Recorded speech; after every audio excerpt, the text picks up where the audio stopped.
So, okay. Good morning, everybody, to West Yorkshire Police and Crime Panel for on 5th of February 2021. This is the Precept Police Proposal Precept Budget meeting, and I will be chairing this meeting, and we'll go through the introduction first. I'm Councillor Mohammed Iqbal from Leeds, and can I pass over to Sam Wilkinson, who is the support officer for Police and Crime Panel, and she will introduce the rest of panel members and attendees. Good morning. So attending for the Police and Crime Panel this morning, we have Councillors Masood Ahmed from Kirklees, Russell Brown, Bradford, Carl Burke, Kirklees, Councillor Barry Anderson, substituting for Amanda Carter of Leeds, Richard Dunbar, Bradford, Mr Roger Grasby, Independent Panel Member, Councillor Peter Gruen of Leeds, Stuart Heppenstall of Wakefield, Tariq Hussain of Bradford. We've got Councillor Susan Press attending for Councillor Mohammed Naeem of Calderdale. We've got Mrs Jo Sykes, Independent Panel Member, Councillors Mark Thompson of Kirklees, Sophie Whitaker of Calderdale, and Councillor Jackie Williams of Wakefield. Thank you, Sam. Can I also mention to public and panel members that obviously, as you know, it's a virtual meeting, and for some reason, if I get disconnected, Councillor Jackie Williams from Wakefield, the Deputy Chair, will take over. And failing that, we've got to have all the escape plans. Then Councillor Gruen will take over if Jackie has any IT issues or internet issues. I've been experiencing road issues in the last 2 weeks, so you don't know what's going to happen. So thank you, Sam. I believe we're in full attendance. We've got 2 subs and there's no apologies. And I'll introduce the Commissioner's team. Yeah, I mentioned the apologies from Councillor Amanda Carter and Councillor Mohammed Naeem. Can I now introduce PCC, who will introduce himself and his team?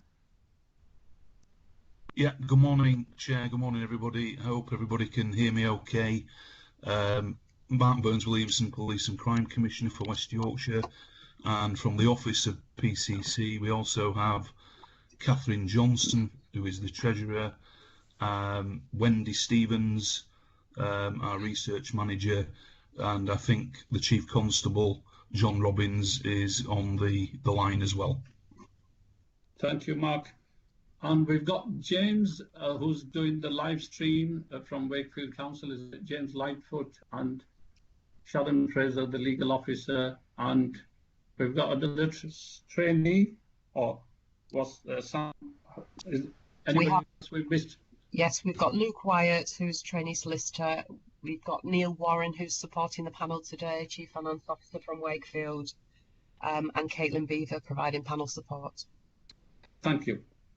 Okay, now we'll move on to formal meeting. We've got introductions. There's no apologies apart from the 2 subs.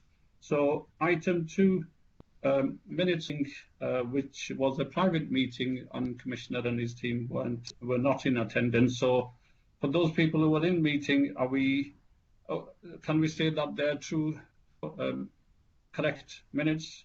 Agreed. Okay, yes. Thank you. We've Great. got 2 people who agree and confirm the true account. Can I just say that the panel meeting in January was with Community Safety Partnership representatives from 5 local authorities, from combined authorities, and scrutiny chairs, and one of the scrutiny chair here.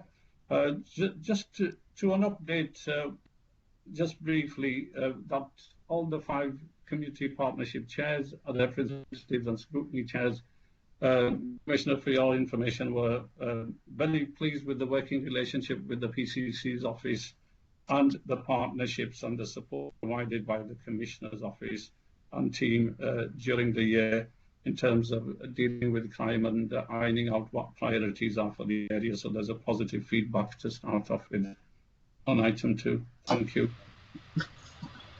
Any urgent items that need to be discussed? No. I'll take that silence means we're all in favour. Any declaration of interest from members? No. Okay, thank you. So we will go on to item 5, Commissioner's Precept proposal for 21-22. You will have seen the report provided by the Commissioner and the private briefing note from Neil Warren as well, Chief Finance Officer. So I will go to Commissioner to update us on his report and proposal and to support his proposal. Commissioner. Okay, thank you, Chair. And before I start, obviously, thank you for the feedback from the meeting on the 22nd of January, which certainly reflects, from my point of view as well, the good working relationships that we built over the last few years with all our partners, and particularly the community safety partnerships. And I'll touch on that as part of the budget proposals today as well. Okay, so the report has been sent out, and I'll just sort of touch on the highlights and then try and answer any questions regarding the proposal that I'm putting forward today. So the first part of the report on page 1 just sets out some of the legal requirements around the legislation. Sorry, Chair, there's quite a bit of interference on the line. Okay. I don't know if everybody's on mute. Apart from me and Roger, because Roger can't, so there's only 2 of us. I'll mute. Okay, Chair, thank you. I'll continue, but yeah, there was a bit of noise there, so sorry about that. So as I was saying, on page 1 just sets out some of the statutory requirements in setting the precept, which hopefully is fairly self-explanatory. In terms of the page 2, so we move to the section 2, which is the police provisional grant settlement for 21-22, and of course in the paragraph 2.1 you will see there that the government did announce the extra flexibility for police and crime commissioners to raise up to £15 on a band D, and we set out some of the figures there for West Yorkshire, but also in terms of the lowest and highest areas if that £15 was actually exercised. And having spoken to most police and crime commissioners, most of them have exercised it, or they are about to exercise it. So I just needed to say that in terms of that particular paragraph. In terms of the key highlights from the statement, the statement itself, the provisional grant settlement, clearly the National Police Uplift Programme is ongoing, and this year, even though it was going to be 8,000 originally, we're told it's now a target of 6,000 nationally to be recruited over this next financial year. And obviously we will absolutely meet our target if we approve the proposal today around the uplift numbers for West Yorkshire Police. You will also see, as part of that, again on page 2, there's an element of the local council tax support grant that has been paid to councils to also help PCCs mitigate some of the impact of the reduced council tax base as a result of the pandemic. And again, that grant support is headlined at 75% of that deficit funding, and we are proposing to utilise that over the next 3 years. But it certainly doesn't meet all the deficit costs, and that's important to recognise as well.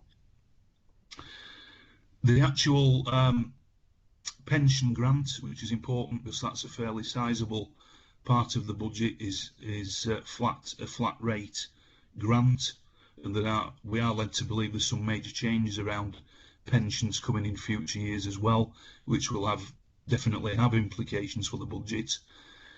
The capital grant allocation is the same as last year, and that's the lowest I can ever remember it, having been involved firstly on the police authority and now as the PCC for more than 20 years, of 0.45 million for West Yorkshire. So clearly that does present some real challenges around how we continue with the capital funding of initiatives. Clearly the maintenance of police officer numbers is catered for in the uplift programme with the grant.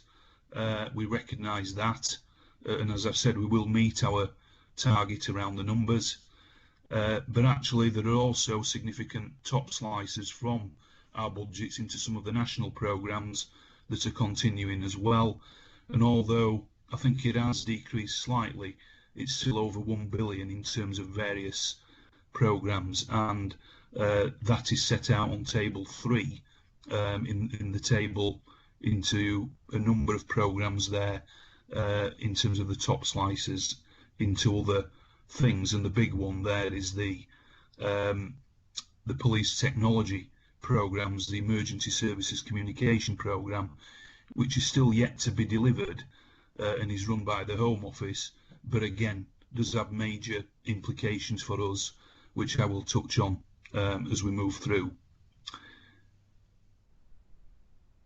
Just moving on then to core funding on page 4, and the actual there's still an element within this that is the legacy grants or a council tax freeze that took place a few years ago, but we are receiving 16.69 million to ensure that that is covered. So that's carried on within the grant settlement, and it's applicable to all PCCs as well. Just moving on through the report, and you'll see in terms of the medium-term financial position on page 5 that even though we've worked hard to present hopefully a balanced budget for this next financial year, and I have to give credit here to West Yorkshire Police, to Catherine, the unions, for really working together to achieve this, to identify some real savings. There was still a deficit of about £15 million for this next financial year, which again is what I'm putting forward is clearly to balance the books with that deficit. But you will see for years 22-23, 23-24, 24-25, there are still substantial predicted shortfalls in terms of the budget, and that is really important to bear in mind regarding base budget and what we invest into that to make sure we can meet those savings and those challenges with the shortfalls. You'll see on paragraph 3.2 the total full-time equivalent officers in West Yorkshire. We've got a core availability of over 5,000 now, 5,219. Police staff at just over 3,000. We're proposing to baseline PCSOs at 566 minus the additional, the ones that have been match funded that will no longer be. But that, in terms of the overall numbers, it still leaves us behind where we were in 2010 in terms of the overall officer numbers and size of the workforce. The good news is over this past 12 months we have appointed 301 new student officers, and we are due to appoint a further 132 before the end of March 21, and there are a number of transferees as well that will take us up to a net increase of about 201 officers once all retirees and leavers have been taken into account. And as you will know, we were over profile at the end of March last year in terms of preemptive decisions we took to try and get ahead of the game in terms of recruitment, given the relative position that we have been in with our most similar forces. But that has paid off in terms of improvements in performance, improving satisfaction rates, and good HMIC reports, which you will be aware of. So for 21-22, the proposed budget would allow for additional budgeted posts of 196 officers. That's a net figure. 73 police staff roles, and also making sure that we can baseline the PTSOs at 566. And again, you will know that they absolutely do form the bedrock of our neighbourhood policing footprint throughout West Yorkshire, which is absolutely core to my pledges when I was elected into this role. Just moving on to paragraph 3.3, and I won't go into all the details here, but we've set out clearly a number of areas there in the different headings, responding to the public, antisocial behaviour, which I was only on a force accountability meeting yesterday, where there's some big challenges still we know around antisocial behaviour, and we are looking at obviously the impact of COVID around understanding that as well. And even though we have made some good progress around satisfaction levels, we know from our partnership working and many comments that you have made at panel meetings that there's absolutely still an ongoing challenge there around problem solving and reducing antisocial behaviour, and it's certainly one of the top issues for the public in the survey work that we do carry out. The crime rate per thousand population, I'm pleased to say, has been falling, although it is still high. But again, you will be aware of the hard yards that we've done on the crime data integrity, crime recording, and I think we're the only metropolitan force in the country at the moment that is graded as outstanding in that area. So people can have real assurance about the actual crime figures that are recorded in West Yorkshire. So just moving on through cybercrime, fraud and economic crime. Again, we're reviewing and monitoring this, particularly through impacts of COVID, as there's much more activity online, and we need to be absolutely making sure we get the intelligence and acting on that. Domestic abuse is a real issue, as you know.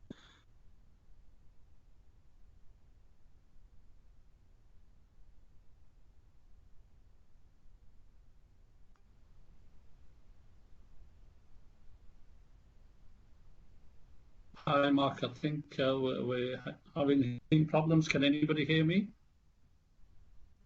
I can hear you, Councillor Iqbal, but we seem to have lost Mark. Mark, Yeah. we can't hear you.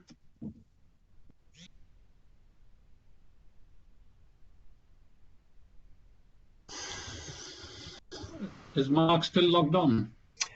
I'm just seeing if I can see him on the... yeah, it seems to be still there. Hi, Mark. We can't hear you. We've lost the screen as well, and we can't hear you. Can you hear me now? Yeah, we can. You're back. So I don't know what happened there.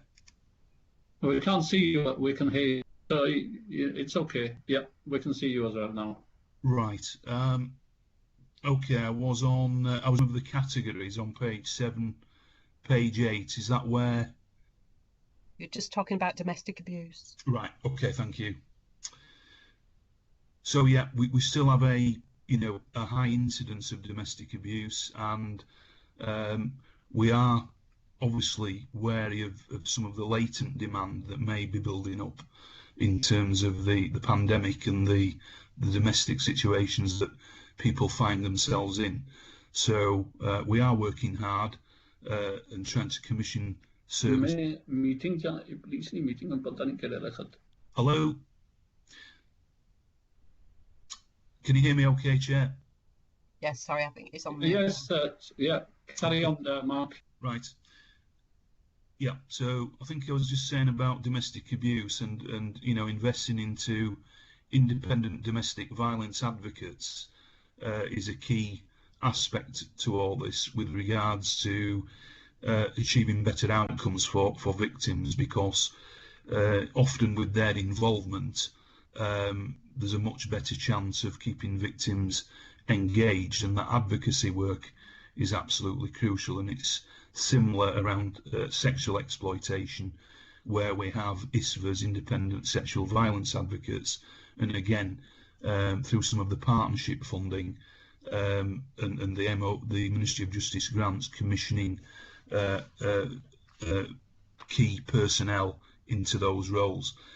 Mental health, sadly, I think everybody's mental health will have been affected in some way, particularly over the last 12 months, and the police are often having to address or pick up many incidents that involve mental health issues, and again making sure that we have the right levels of capacity and capability within the force is very important. Modern slavery is something that you will know I've led on personally, and West Yorkshire Police do have a dedicated team, and they do some excellent work working with other forces, but the National Crime Agency and other countries indeed, regarding some of those investigations. And it's important to understand some of the interconnections with things like county lines and serious organised crime. Missing persons still remains a real live issue, albeit again some really good work around reducing the incidence of missing person, but again there's some real vulnerabilities around that with child sexual exploitation cases, and again some of the issues arising through the COVID pandemic. And violent crime, we've set up the Violence Reduction Unit and we get a separate grant for that, but West Yorkshire Police also do operational activity through Operation Gemlock, and again we're not entirely sure whether that is going to continue, but they have made some real inroads into reducing a number of violent crime categories and possession of weapons, and clearly we want that to continue in terms of investment. And then right at the end, I mean, I've touched on COVID throughout, but there is a section there that just really sets out some of the demand that we have had through that period and continue to do so through 999 calls, but also online as well, where there's obviously been more people at home and online, and we have seen a fairly big increase in the number of online reports coming through as well. So hopefully that gives a sort of comprehensive picture around some of the key areas, challenges and threats that we currently face and we will face moving forward.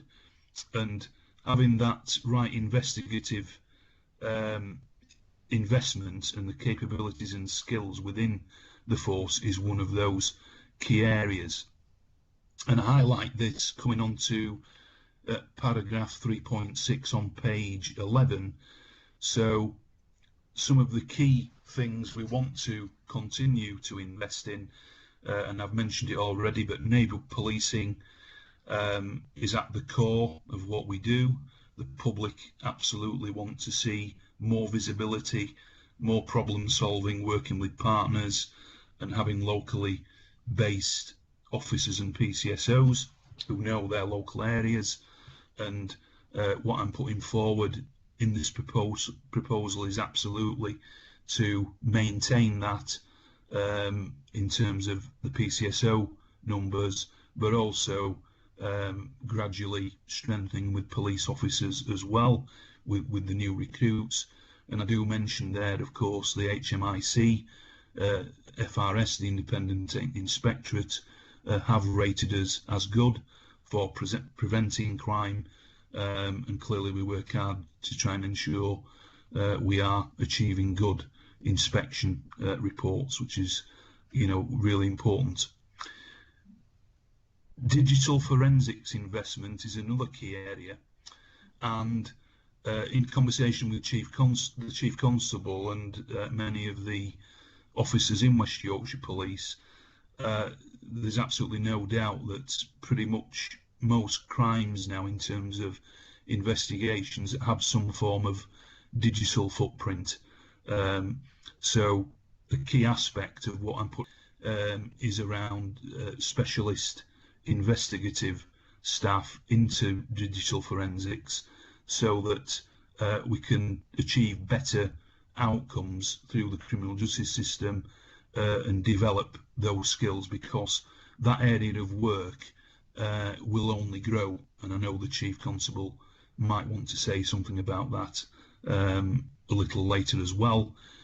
And then we come on to something called critical communications infrastructure. And again, I talked about the emergency services network rollout earlier on, and this is absolutely connected because of the changes that we will need to make to our communications infrastructure that's reached its end of its life, and the significant investment required.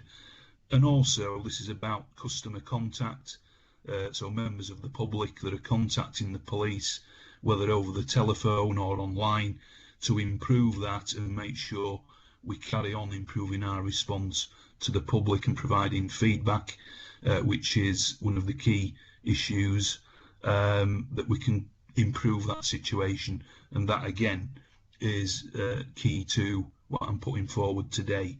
There are many other areas, and I've mentioned a few of them there: safeguarding teams, general forensics and specialist collision investigations, just as a few examples, but there are many others. Paragraph 3.8 is very important because, again, going back to your last meeting on the 22nd of January, of course, what I've continued to do since being elected in 2012 is ring fence £5.2 million to actually passport back to each of the community safety partnerships. And much of that funding covers things like antisocial behaviour initiatives, road safety, domestic violence, but also youth offending teams. And clearly, if I wasn't in a position to raise what I'm putting forward today, I have to say that's directly under threat, and that would be very sad in terms of some of those key initiatives with our community safety partnerships. And I really hope you know, I'm not in that position. In terms of the draft budget, then coming on to the detail of what I'm putting forward. So this is set out on page 12 under paragraph 4. I won't repeat some of the things I've already said around the precept flexibility.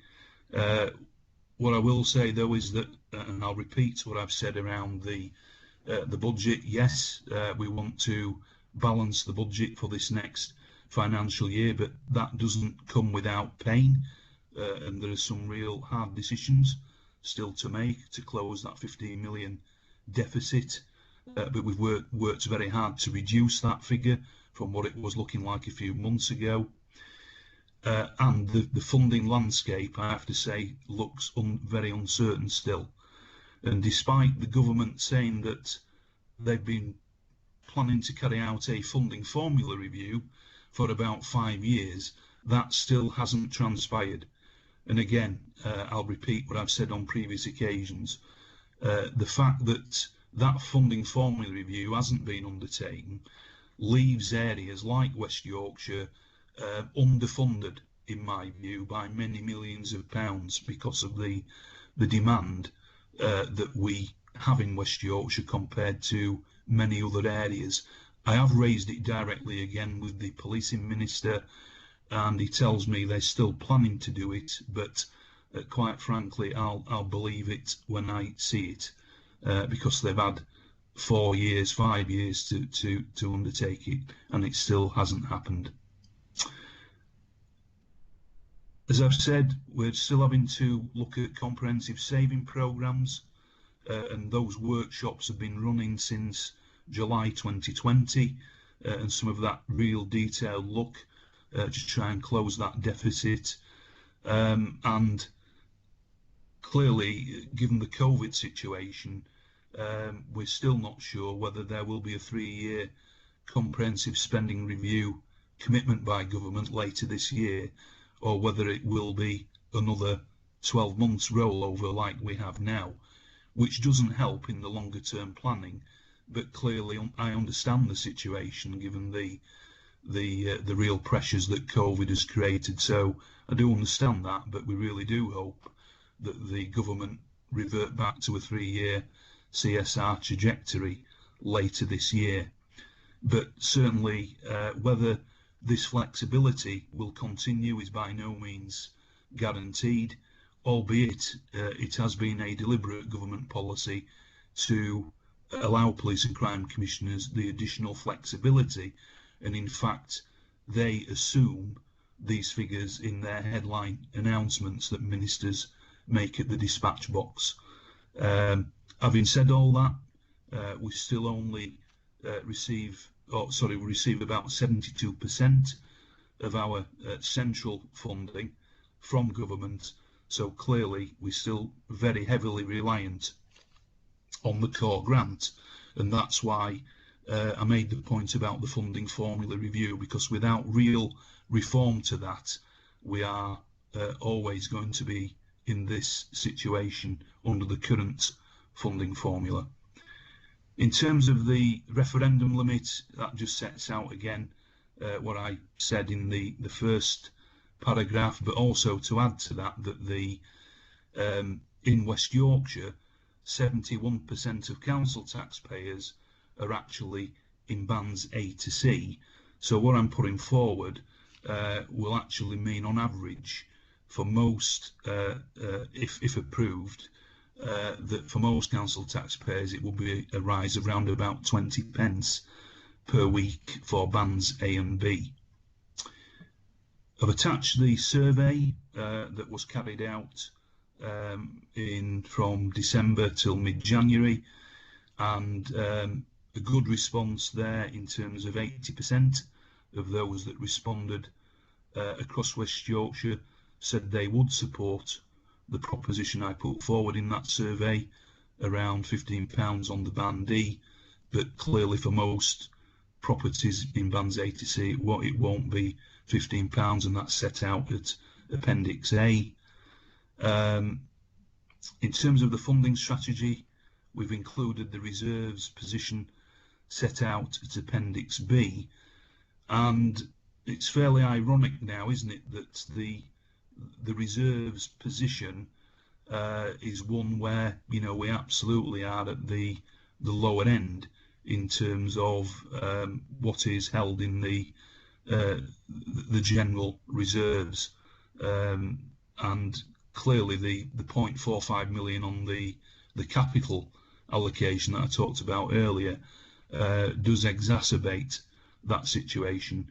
But again, you will know that we have used reserves fairly prudently to continue to fund PCSOs in particular as part of the front line, and that's why what I'm putting forward is really important around sustaining that funding, where we won't be reliant on reserves in the future if we build that into the base budget. But again, we are looking to use 0.9 million from revenue reserves to fund some of the frontline spending plans for this next financial year. And just saying out there, so the current level of balances is around 2.5% of net revenue, and when we've looked and done comparators with other PCCs and police forces, we are definitely towards the lower end, where at previous panel meetings in years gone by, clearly there were comments made around levels of reserves and why weren't we using them. Well, we certainly have used them, and that's the position we're in at the moment in terms of how we've done that. The Chief Constable continues to head up the programme of change, and that's about transforming the workforce and the organisation around the required savings and the challenges, and that's really important, and I discuss those details at the joint executive group, and work on digital transformation is key to that I've talked about earlier in some of that critical infrastructure investment. So investment in future police and community safety is of paramount importance for me, and I just need to remind everybody of the austerity and cuts that we have faced from 2010, when round about 140 million or 30% in real terms has, and you know, that's the historical context, and it's one that is absolutely still pertinent, and clearly, you know, has had a long-lasting impact on rebuilding and getting to where we are now. So the two options that I did consider, and you know, if there's any notion that I didn't consider the 4.99, can assure you that I absolutely did in the budget seminars that I've had with West Yorkshire Police, and modelled that in terms of all the pressures that I've talked about already, but came to the view that once we knew about the increased Precept flexibility, all things considered, I felt it was right to put that forward, and that is not something I take lightly, given the COVID situation, the impact on our communities and individuals. But I've had to weigh everything into the balance. You know, I'm elected as the PCC to often take difficult decisions, and this is one of them. And I don't underestimate some of the impact that this may have on individuals. But I make the point again around the budget survey, the consultation we've also had with a number of partners, unions, and clearly the budget survey, whilst is a snapshot, does provide quite a clear support for the proposal that was put forward. And obviously working with partners is absolutely key to how I work and how West Yorkshire Police work, and having that ring fence funding as part of that community safety partnership arrangement is very important, and I know is really valued by the community safety partnerships and colleagues in the local authority. So having said all that, and I'm not going to reiterate what I've already said, but I am proposing to put forward the proposal around the £15 on a Band E, but actually, as I've already said, if this is approved, most households in West Yorkshire wouldn't be paying as much as that. So on a Band A, for example, that would increase by £10, and a Band B by £11.50 or thereabouts. So the respective increases per week on a Band B are 19 pence, 22 pence for a Band B, and 29 pence at a Band D, which is the one in legislation that we always quote as it's set out. So I've taken into account, as I've said, the feedback, the operational resilience that I believe is required, and I have to take on board the professional view of the Chief Constable and the police in reaching these conclusions.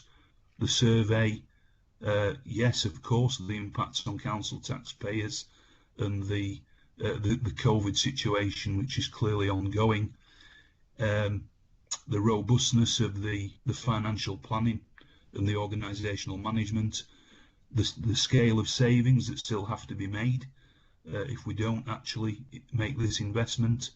Talked about the uncertainty of future funding and the lack of movement on the funding formula, the uncertainty around the comprehensive spending review.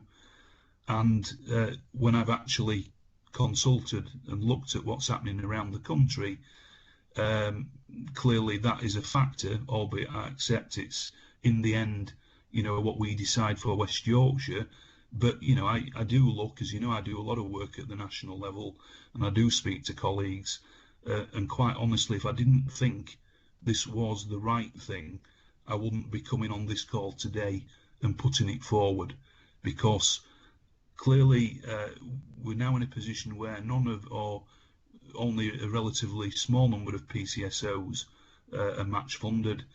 And whilst I've really appreciated that match funding support we've had over a number of years, that will not be the case moving forward because of the pressures on local government finances.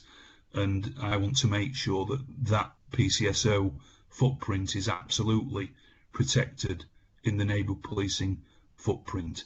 So despite the impacts and the ongoing challenges that are faced in our communities, I am proposing that I put forward to exercise the flexibility on the Band D, and I really hope you will support that. But of course, I'm very happy to try and answer any questions that you raised this morning. Thank you, Chair.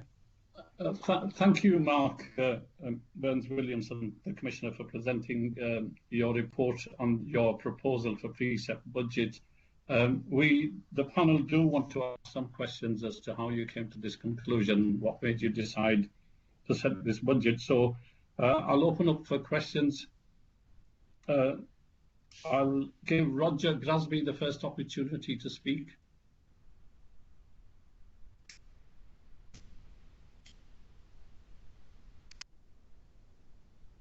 Roger Grasby.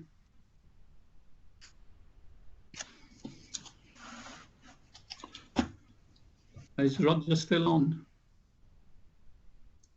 He does seem to, he's on the call. Roger, is Roger muted? He's not muted. Hi, Roger. Okay, we'll move on to Barry Anderson, and then Roger, if you could come back and just give me a nudge when you're here and you can hear us. Councillor Barry Anderson, who's representing subbing for Amanda Carter from Leeds. Yeah, thank you very much, Chair. I apologise that I only found out I was coming to this meeting late last night, so I've been reading the papers as I go through. So the Police Commissioner may have already done a lot of work on this, but if we go to paragraph 4.2, the third paragraph beneath that, where it talks about, in addition, a comprehensive savings programme, that's the paragraph I'm referring to. So can you outline how much in gross savings were identified and how much were actually implemented at the end of the day? So in other words, you might have come forward, and I'm picking figures out the air, of £5 million were suggested, but you've actually only implemented 2 million of it, or whatever these figures are. So just roughly on that particular scale. And what sort of challenge was there to the police panel to be able to verify and to investigate further the veracity of those figures and to make recommendations as to which avenue they think might be better for policing in the area?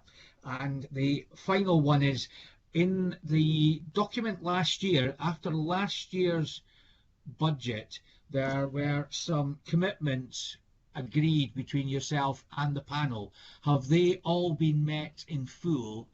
And if not, what were the reasons why they don't appear to have been met in full? Thank you. Thank you, Barry. Okay, thank you, Councillor Anderson. I'm going to bring Catherine Johnson in at this point, our Treasurer, just to give some of the figures, and then, you know, I can come in and talk about some of the other things you've just asked. Catherine, would you like to just talk about the savings figures? Yeah, sure. Good morning, everybody.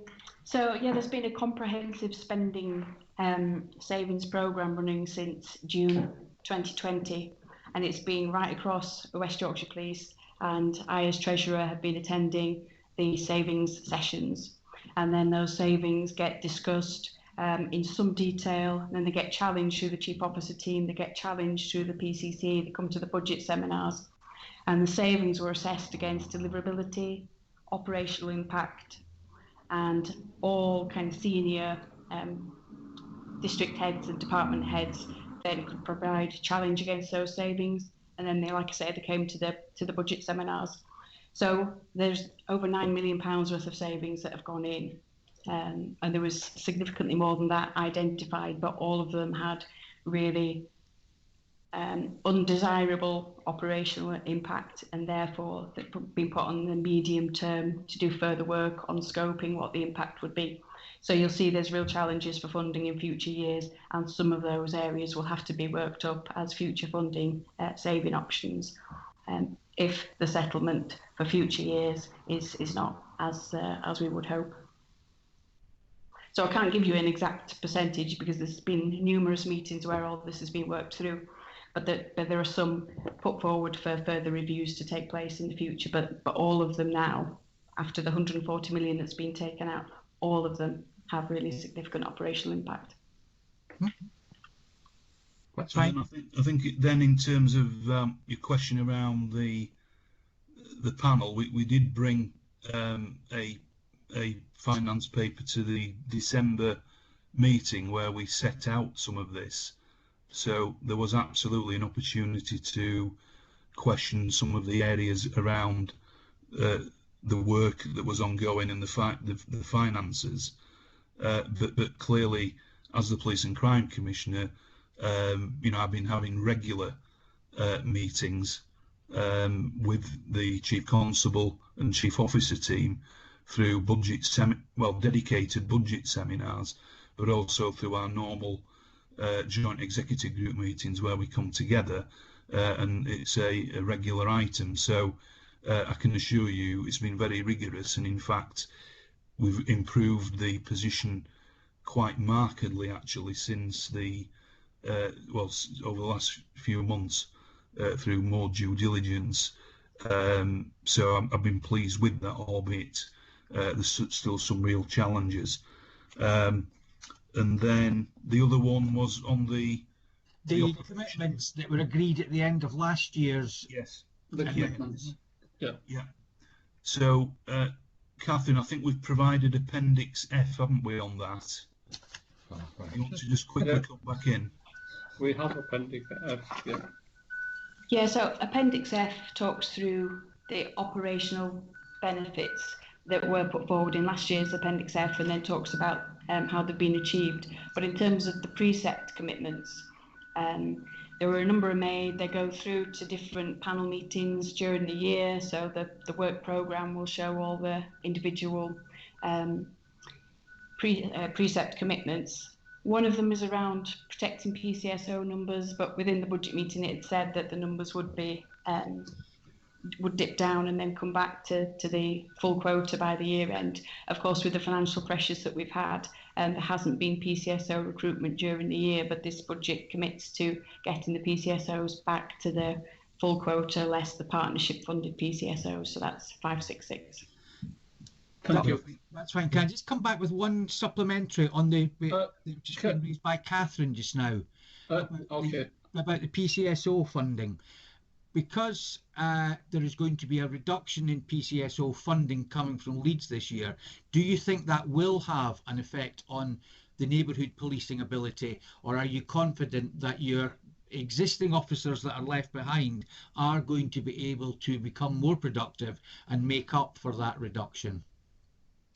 Yeah, thanks, Councillor Anderson. I'll come in on that. So, I mean, clearly the fact that Leeds isn't going to have the additional 30 odd PCSOs will have an impact. I don't think there's any getting away from that. And you look at the satisfaction rates for Leeds district as a whole have been consistently higher than other districts, and that's because of some of that additionality that the PCSOs have provided. but clearly Leeds will now be the same as all the other districts in terms of the pro rata allocation, so it won't be any different in that sense. But clearly, if we do approve the proposal I put forward, it will absolutely help to baseline the 566 that we are proposing to maintain as part of the neighbourhood policing. But perhaps the Chief Constable might want to comment on that operational impact. Okay, John, over to you. Yeah, so in reverse order, the PCSOs, yes, there'll be less visibility, less problem solving, and less ability to deal with crimes across Leeds. However, those PCSOs were additional. They were additional to the resources that West Yorkshire Police put into Leeds. So Leeds as a district will be returning proportionality to everybody else and everywhere else across the county. So there's less officers there, so there'll be an impact. But again, they're not going to be any worse than any other district across the county. Just a point on Councillor Anderson's earlier question, which is a very valid and fair challenge around savings and efficiency. Just for your knowledge, because you might not be aware, but West Yorkshire Police is the only metropolitan force in the country and only one of 2 police forces to be graded by Her Majesty's Inspectorate Constabulary as outstanding at efficiency. And efficiency in their eyes is around how you manage money, budgets, planning, productivity, and efficiency in terms of gain for the public. So we're already in a position where the external inspectorate think that we're outstanding at this. So I say that not in some form of boast. I say it in the sense of it provides you some reassurance. The reference to other savings that could be made, I want to make it fundamentally clear they are straightforward cuts. They are not that we could do things more effectively or efficiently and in a different way. We've been doing this for 10 years. Most of those are reductions to service. So less neighbourhood policing, less safeguarding, less specialist crime officers, and they're a contingency should we ever have to make those cuts, because I've got a statutory obligation to balance the budget. They're not something that we could just reach out and say, oh, we could do it differently. If we could, and it improved service and it made it more efficient, we'd do them. And so the ones that we've built into the plan already are the ones that are doable without public impact. The others are simply less service, which I don't think any of us want to see across the county. Sorry if that was a longer answer, Chair. That's fine. Thank you. Thank you for that. Thank you, John. Is Roger Grasby back? Hello, Roger. Roger. Can you hear me now? Yeah, Yes. we can hear you now, Roger. Yes. Okay. I'm sorry, I don't know what. I had red lights on, my wife says, and We lost you for a bit, but welcome back and your chance to ask your question. sorry. Yeah. Yes, thank you, Chair. Sorry, apologies to everybody. I have 2 questions really. They relate to points that the Commissioner made towards the end of his presentation. The first one relates to the statement in that the economic impact of the pandemic was taken into consideration. Now in paper 5 I can find I think 11 words that actually relate to this, so it's difficult to see what consideration was in fact taken into consideration. We know from the statistics in the paper that 71% of householders are in bands A to C. We also know that the impact of the pandemic, both economically and from a health perspective, has disproportionately impacted on the low paid and the BAME communities. And these represent a significant number of residents within West Yorkshire. So the impact of imposing any financial implications is something that I think is a moral issue as much as an economic issue. The situation is likely to deteriorate given when the job support scheme and the £20 top up for universal credit, etc., are wound down later in the year. So my question specifically is, why isn't there anything in the report that we've got which substantiates what the Commissioner has just told us about the considerations that he in fact did take into account when determining the impact the financial impact of a increase in the precept on many of our communities. And my second question relates to the statement in the report that two options were considered, 7.64% and 4.99%. Again, I could find absolutely nothing in the papers that substantiate that the 4.9% option was actually significantly considered. For example, there's no run through of the impact from included in the paperwork. I think of greater significance, though, is the fact that this second option was not included in the public consultation on which the Commissioner relies quite heavily. We don't know, for example, what the outcome might have been had recipients of the consultation paper had a real choice between 7.64% and 4.9%. They might have actually voted for the latter figure. So why wasn't it included? Is it perhaps that the Commissioner was fearful that the public might support the lower figure, which is something he wanted to avoid? So I think there is at least a lack of transparency in the way in which this question was constructed, which does not support empirically the statement, the submission that two options were actively considered. Thank you, Chair. Thank you, Roger. Commissioner, do you want to respond? Yeah, okay. Yeah, thank you, Roger, for those questions. So, I mean, in terms of COVID, it is, I can assure you, it has absolutely been at the forefront of my thinking throughout. And in the report, if I can just pull it back up,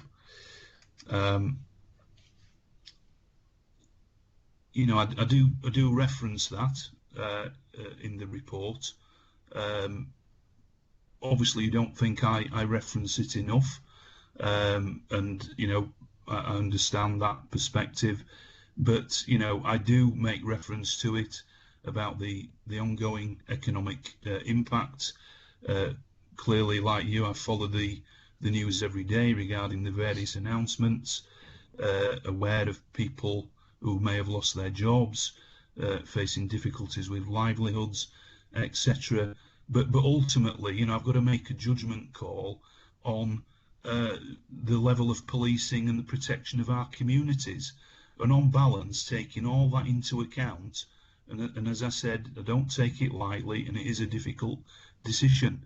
But actually, when you look at the actual increases on the police council tax precept to West Yorkshire, it will still remain the third lowest police council tax in England and Wales, even if we had the £15.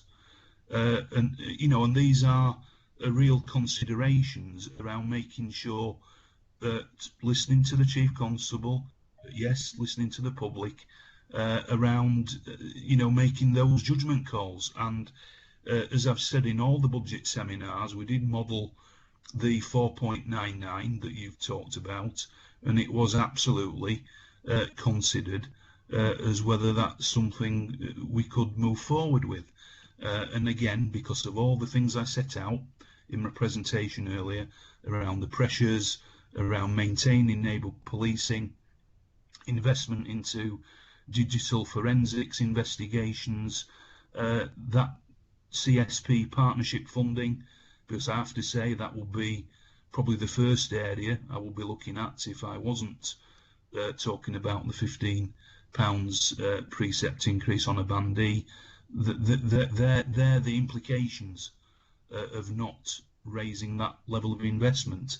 So I hear what you say, Roger, but you know, and I take on board what you say.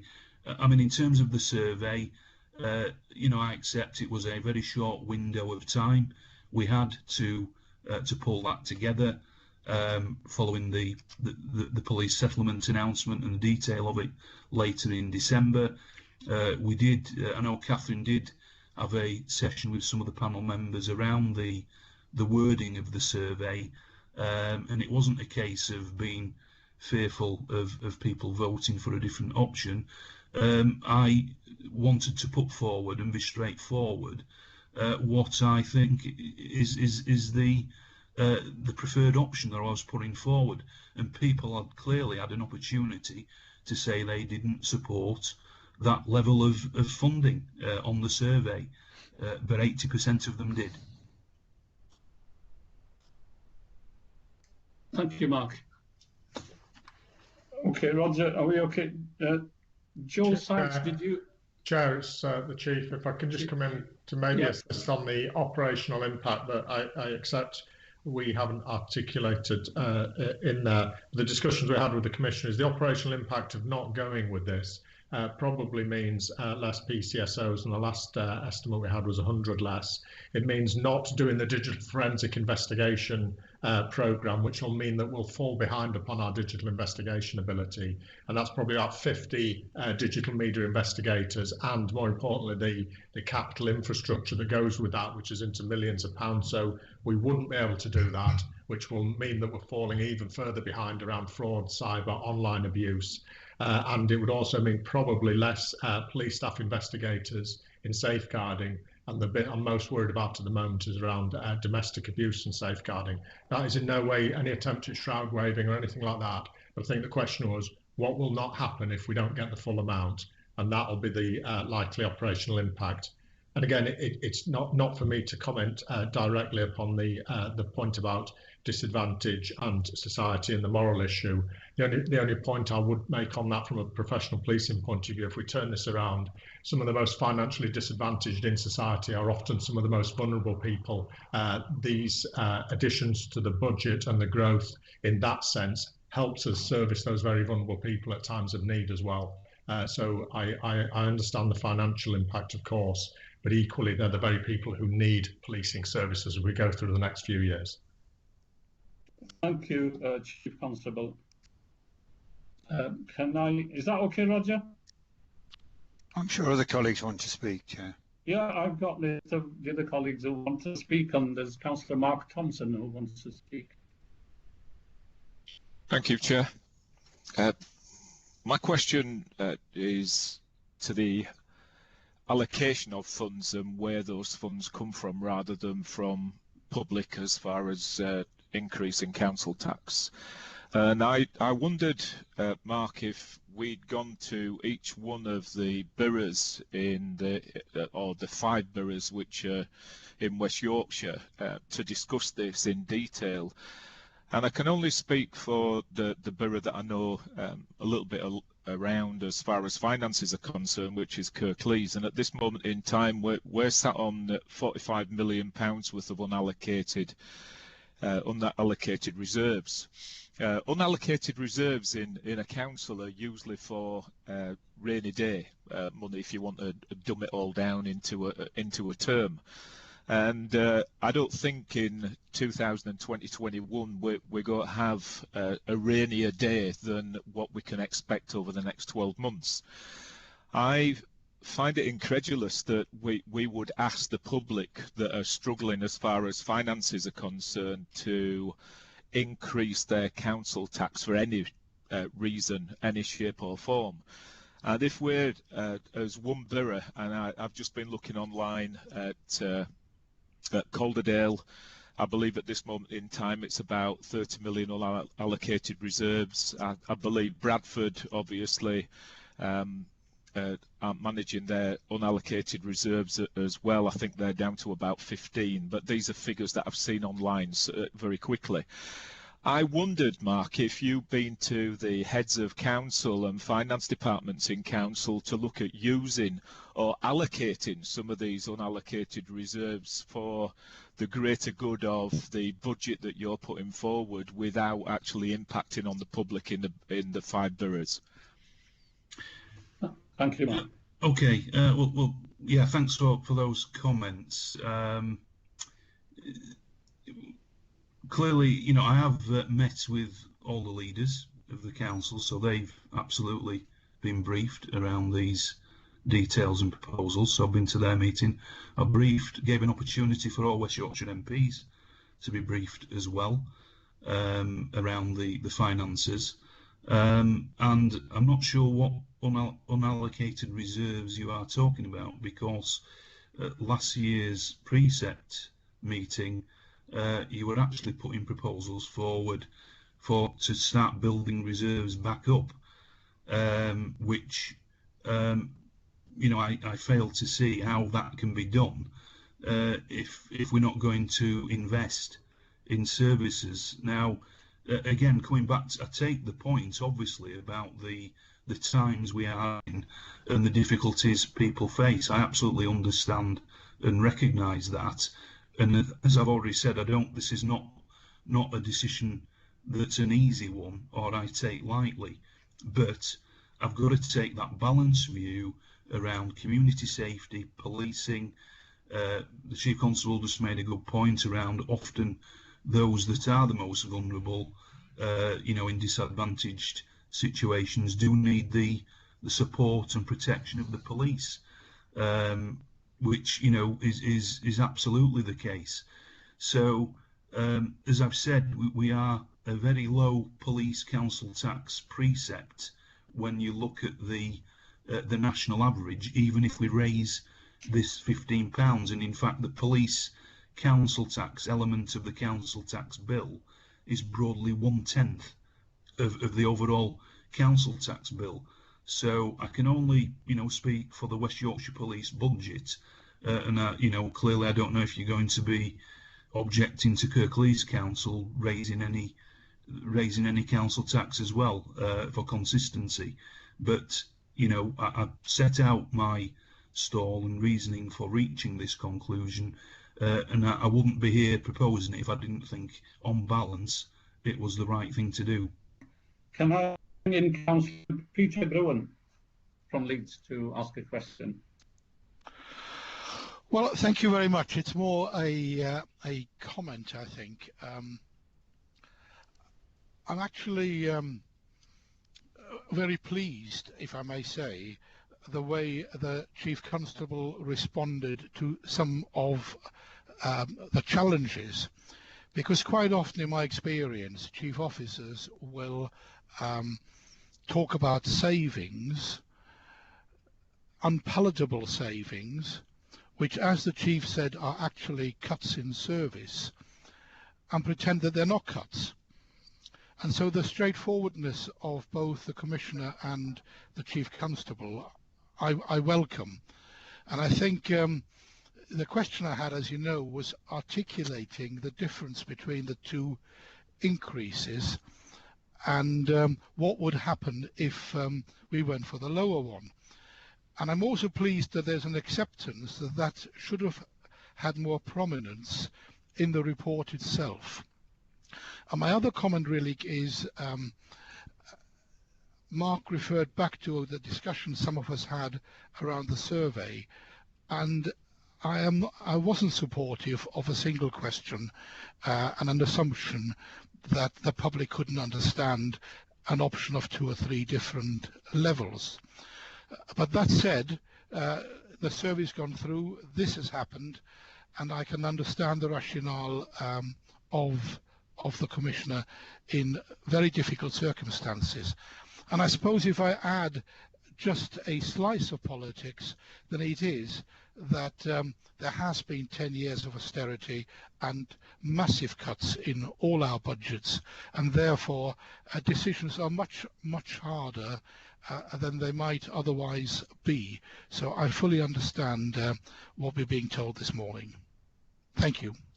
Thank you, Councillor Gruen. Chair, could I just quickly comment? Thank you, Peter, for those comments, and take on board what you say. Just to clarify, the difference between the 4.99% and what is being proposed is 3.4 million less into the budget. Okay, thank you. Can I bring in Richard? Sorry, but just to say, yeah, it is 3.4 million less, but I think the Chief then went into operational detail, which certainly I found very helpful. You know, what would not happen if you didn't get that 3.4 million? Yeah, thank you. Yeah, thank you for the clarification. Can I bring in Councillor Richard Dunbar now? Thank you very much, Chair. And just echo those points from Councillor Grewin about the clarity of what would happen. And I just think for future reference, Mark, it would have been good to have that level of detail in the actual report so panel can appropriately make decisions and ask the appropriate questions. And perhaps you wouldn't have had some of the questions you had today if that information was already in the report. But I've got to go back to some of the points that other members have made. We've talked a lot about use of reserves and savings. What some of those members failed to clearly mention was that most councils in West Yorkshire, all 5 councils, have operated at cuts of between 50 and 60% of their budgets over the past decade. And if this police authority has undergone cuts of £140 million, they seem to also fail to remember that. So I think it's absolutely imperative we're absolutely honest within the sort of times and systems we're operating within. So I just want to ask Mark again to reiterate how much has that, the austerity that this government has put this panel and this region under, affected your decision making in terms of the conclusions you've come today on both proposals. Thank you, Richard. Yeah, well, thank you, Richard. And you know, I really do try to be objective and balanced when I'm putting things forward. But as you have said, you know, we can't escape the fact that austerity happened since 2010, and 140 million or 2,000 police jobs or thereabouts in West Yorkshire was the consequence of that. So the irony is, of course, that the government have adopted a policy of giving police and crime commissioners this flexibility to raise the additional funding, knowing that they've actually put us in this position of having to raise this extra investment. Otherwise, or for many years, it just was not available because of the cuts. So I think as I said in the presentation, even though we will continue recruiting at a good level, we will still not be at the numbers we had in 2010 by the end of the financial year. So, you know, that's the scale of the task we've had in rebuilding, particularly on front line and maintaining the improvements. So what I'd hate to see now is the hard-won improvements and investment that we've made in recent years through that additional investment coming to a stop that could actually send us backwards in terms of, you know, performance, satisfaction, and achieving these HMIC inspection ratings. So I hope Richard and other colleagues would recognise that we've actually utilised this extra investment through this flexibility to good effect in West Yorkshire, and we want that to continue. But you're absolutely right, it's on the back of huge austerity and cuts that we're still recovering from. Okay, thank you, Mark. Can I ask Carl Burke to ask a question? Yeah, thank you. Thank you, Chair. It's more of a comment at this stage because so much has been said and a lot of clarification has been provided by the Commissioner and the Chief as well. My concerns were about the impact on the residents, the impact this will have on them going forward with unemployment gone up, people losing their jobs, more cuts to come, and how this will weigh and you know, impact on them in such a negative way at this time with so much more to come, really. It is difficult. However, and when we speak about, you know, the most vulnerable, these are the most vulnerable. There was talk about, you know, how much it will be a month. The £10 a month is a lot of people, a lot of money to these people. And if it's so little, then, you know, perhaps we could have looked at lessening the burden on them as well at this time. But I am grateful for the explanations that have been provided to other colleagues by the Commissioner and by the Chief. So I'll leave it at that. We've got a lot of detail and a lot more today from what was provided previously. So thank you. Thank you. Chair, Hello. Yeah, Chair. Mark Thompson wanted clarification quickly, Mark. Sorry, Chair, I just wanted to clarify that it's £10 per year, not £10 per month on a band A. So, you know, the increase is about 19 pence per week. And of course, I've already said I take the point around the economic impact. But I just wanted to clarify that point, Chair, that it's Councillor Burke said it was £10 per month, and it's actually £10 per year. Okay, thank you, Mark. I can hear somebody in the background saying hello. Who's that? Hello?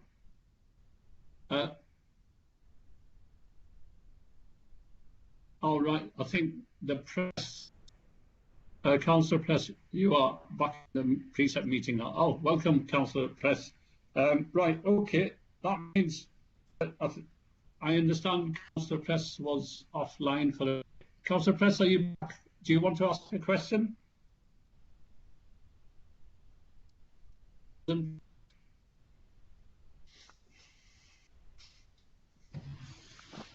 Okay, well, Thompson wanted clarification. Mark, do you still need a clarification? Yes, please, Chair. Well, there's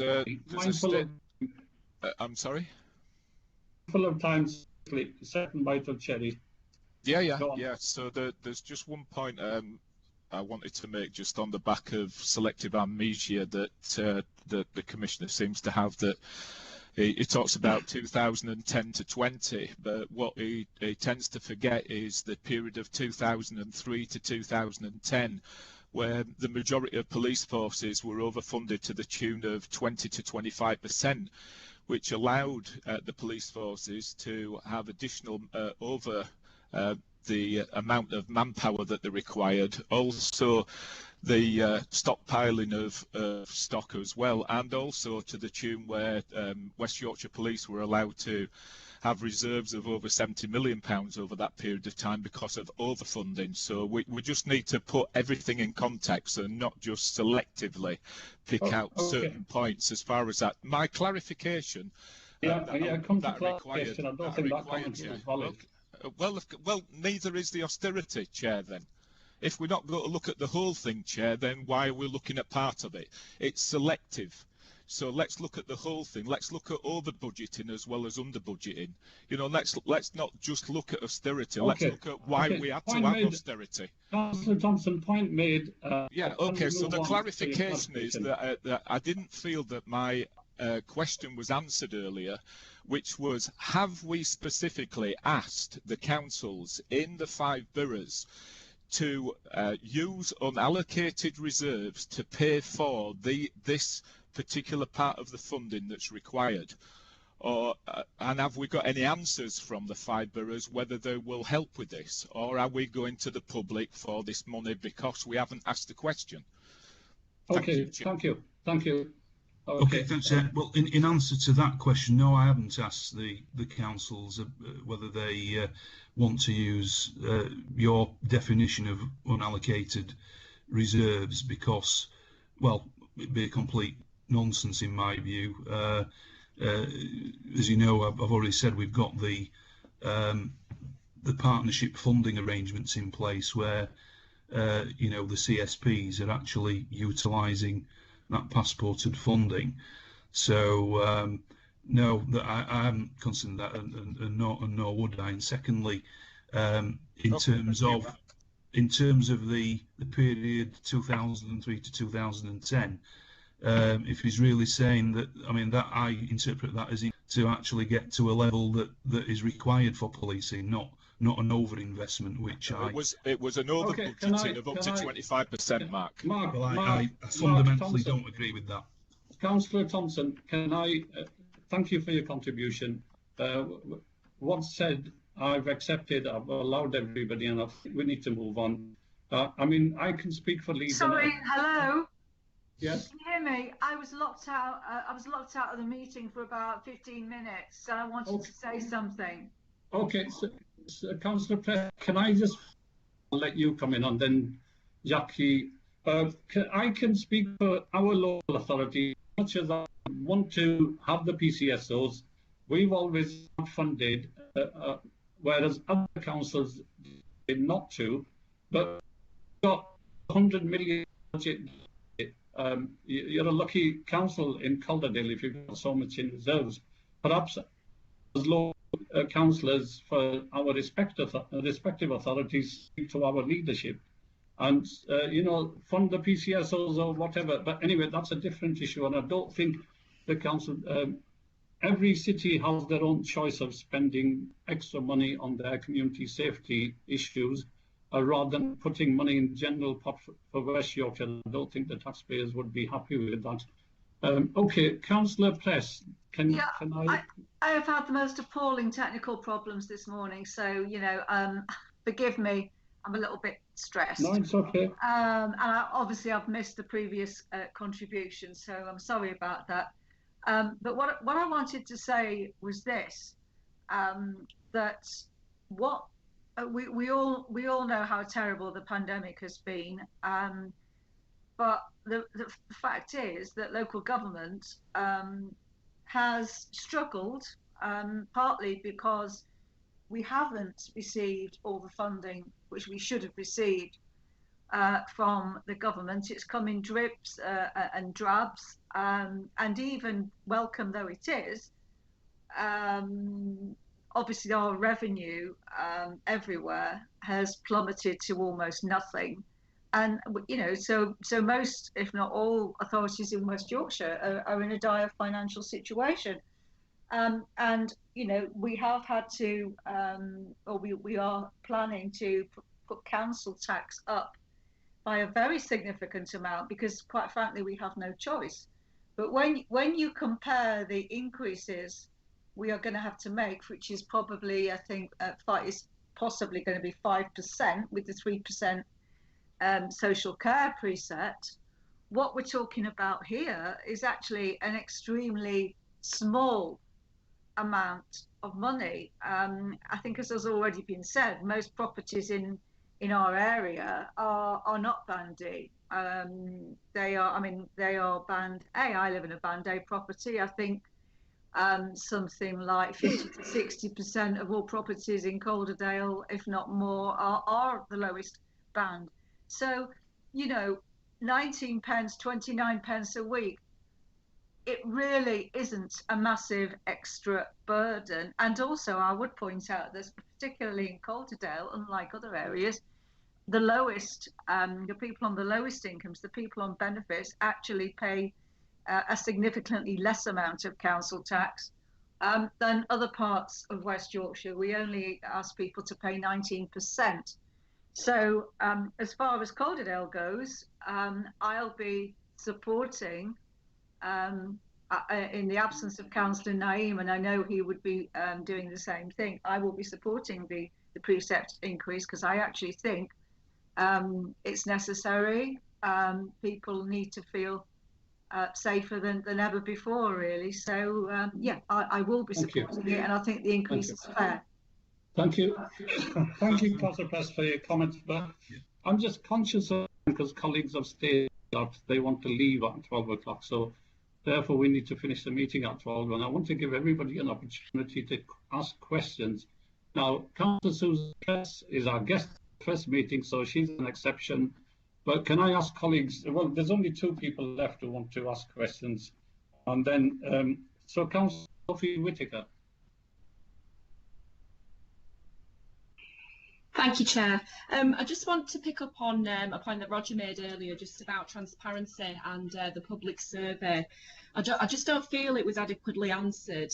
I understand the points that the Chief Constable made in relation to the difference between the lower precept of 4.99% and the precept that is being proposed. But that being said, the Police and Crime Commissioner does heavily rely on the public consultation every year. So in the interest of openness and transparency, why weren't the two precept proposals put forward for the public to have a genuine choice? Would this not have bolstered the considerations that you say you had? Thank you, Sophie. Okay, no, I mean, I've commented on this previously, and there was a clear choice on the survey that went out, and the 4.99%, as I've said, was absolutely considered in a number of budget seminars that I had. But you know, in the end, I've got to make a professional judgment on these things. So you know, you can make argument that there are some PCCs that don't do any surveys, for example, but I always have. So you know, what we're talking about here is the wording and the format of it. But you know, I wanted to be clear and upfront with people around what I felt was the right level of investment, and there was a clear opportunity on the survey for them not to support that option. Thank you, Mark. I'll only take last question from Councillor Jackie Williams, and I want to close the debate because I'm mindful of the time. And then Tariq was saying from Bradford if he wanted to ask, because he mentioned in the pre-meeting that he may ask a question. So Councillor Jackie Williams. Thank you, Chair. I didn't indicate this question earlier, and I apologise for that. Okay. My concern is on the reserves situation. The profile that we've got at the manoeuvre, so it's reassurances that I'm seeking that you have contingency plans in place to mitigate any possible budget shortfalls for this year, but also moving on to the future years where you're showing there's even more shortfalls and larger shortfalls. Have we got the financial resilience and the assurances that the levels of reserves are adequate in the medium term as well as in the immediate term? Thank you, Chair. Yeah, thanks, Jackie. Yeah, no, it's a good question, and I think the truth is there's more work to do on that. We certainly have got the resilience for this next financial year in terms of the reserves, and we've set out a reserves strategy, so we've got the framework in place. Some of this, of course, is reliant on the funding formula review that I've mentioned, and that is an absolute big ticket item in terms of the distribution of funding. But I'll bring Catherine in because we did meet with the external auditors fairly recently, who were supportive of our position on this. But Catherine, did you want to just quickly comment on the reserves? Yeah, thank you, Mark. Thanks, Chair. When we set the budget by the end of February, within it, just as there is with your council budgets, there's a statement from the Section 151 officer around the adequacy of reserves. So my statement will be saying they are adequate for this year, but on the low side. So they're within the threshold set within our reserve strategy, albeit if we can build up the general reserves through any early identified savings as we move through the financial years, then that would be preferable. We're going to have to use further reserves on capital, and that's why we're making the case to the government to have more capital funding within the CSR settlement. Now, obviously, we don't know what the outcome of that will be, but certainly for this year, they're sufficient to be able to sign off. They're in line with the other metropolitan forces, because the larger the force, then obviously the harder it is to have a high proportion of reserves as a proportion of your kind of net revenue budget. So where if you look at the Met, they're 1.88%. You look at West Mids, they're 1.88%. We are currently 2.54%. So we're higher than those two in terms of general reserves. But would we like to slightly build them up over the years? Yes, we would. But the choice to do that this year would be to remove staff posts on the basis that something might happen. Well, if there's something that's more than 1% of the revenue budget, then we apply for special grant for the Home Office. So we just didn't consider it appropriate to add to reserves this year when there's such financial pressures. Thanks, Catherine. And Chair, just to quickly add to that, one of the things I will be doing is writing to government asking if they can provide any further support through what they're calling the Levelling Up grant. So if they're true to the word, they should look to assist, particularly around capital programs, if they're really true to their word around levelling up. So I will be pursuing that avenue in terms of trying to secure some additional funding.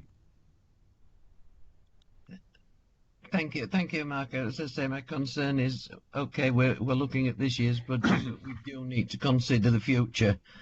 You know, Absolutely, yeah. So thank you for that.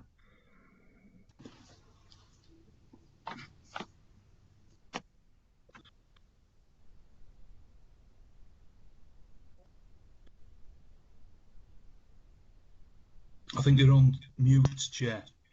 Okay. Right, thank you. Thank you. You tend to forget. Okay, can we close this item now? And thank you for the presentation, Commissioner and Chief Constable and Catherine. We will go into a public session, but without the presence of yourself and your team. And we will have a chat and have a decision on your proposal. Okay, can somebody let me know then, Chair, when you're ready to invite us back in? Yes. Do you want me to text Catherine or Wendy? Yeah, if you text Catherine, that'll be fine. Thank you. Okay, Yeah. I'll do that. Okay. Thank you. Thank you for the presentation. All right. Thank you.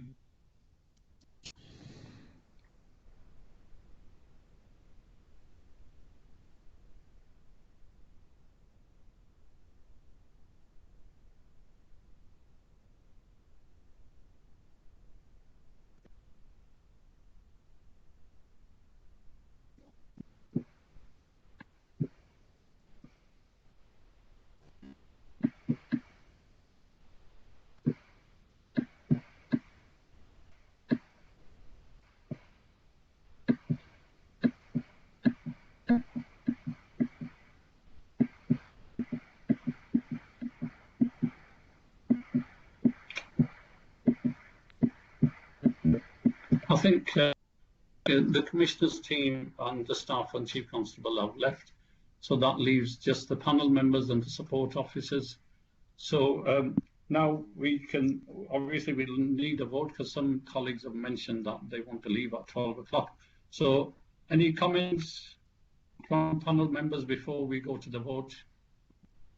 And I'm sure you've read the guidance notes in terms of process if we decide to veto and how soon we want to respond to the Commissioner. I'll start if you want. Okay, Roger. Very quickly then. Briefly, briefly, okay. Because we've got four points. Firstly, I the imposition of any additional local taxing on the population of West Yorkshire, and that will apply to council tax more generally, although I fear that that will go down on deaf ears. Secondly, the Commission has a fixation on increasing the number of police officers to the figure that we had in about 2010. I was on the police authority then. I think we had about 5,600, and by the end of 21-22, sorry, we should be about that figure. It is worth pointing out that over the last 5 years, recorded crimes fallen by 29%, and more significantly, positive outcomes have actually fallen from 15% to 8%. If I was in my business and we made such an investment of more and more officers for poorer and poorer performance, we'd all be sacked. So there is no correlation, as I've tried to point out, between police officer numbers and the things that matter to the public. Thirdly, the Chief Constable gave a response to the impact of a reduction of £3.4 million on services. Now, £1 million costs about 38 police officers. So 3.4 million is about 120 police officers. That's the difference between the two. Spread however they choose to do so. He gave some examples that they might not need. I don't know what it was, 30 forensic this, that and the other, or 20 cyber people. That's absolutely true. It's about choices. But I submit you could, over a force of that many, if you cope with a reduction of 120 police officers. Fourthly, there's the question of the consultation. Now, members have already commented about that in December, and again this morning. There were no choices. It seems disingenuous to suggest that the results can be taken on a binary choice. And I suspect that, you know, given a choice, the results could have been different. The choice could have spelled out what the impact would have been. And the papers before us are deficient on those two aspects. Did he really consider the impact of the pandemic? there's no evidence to support this other than what he tells us. And did he really consider two options? Again, the evidence does not suggest it. So I don't think that we should support his proposal, and I certainly won't. Okay, thank you, Roger. Anybody else wants to comment?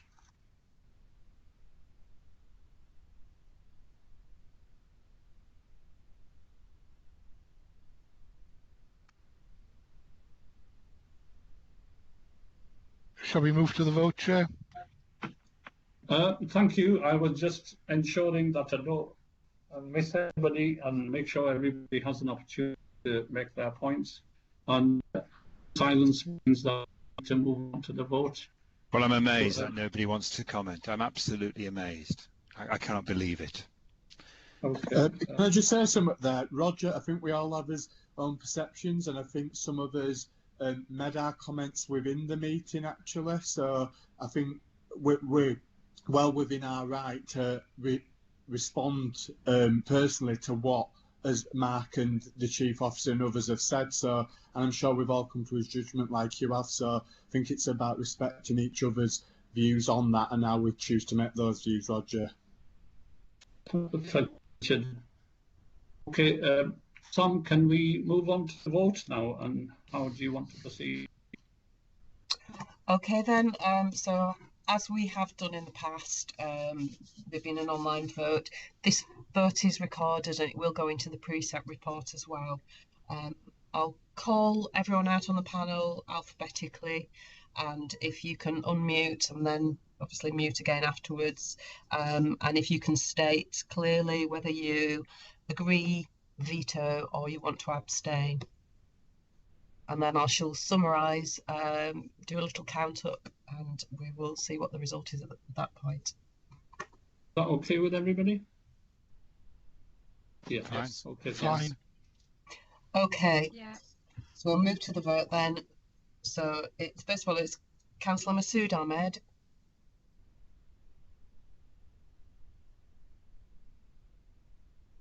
Masood, have we got you on?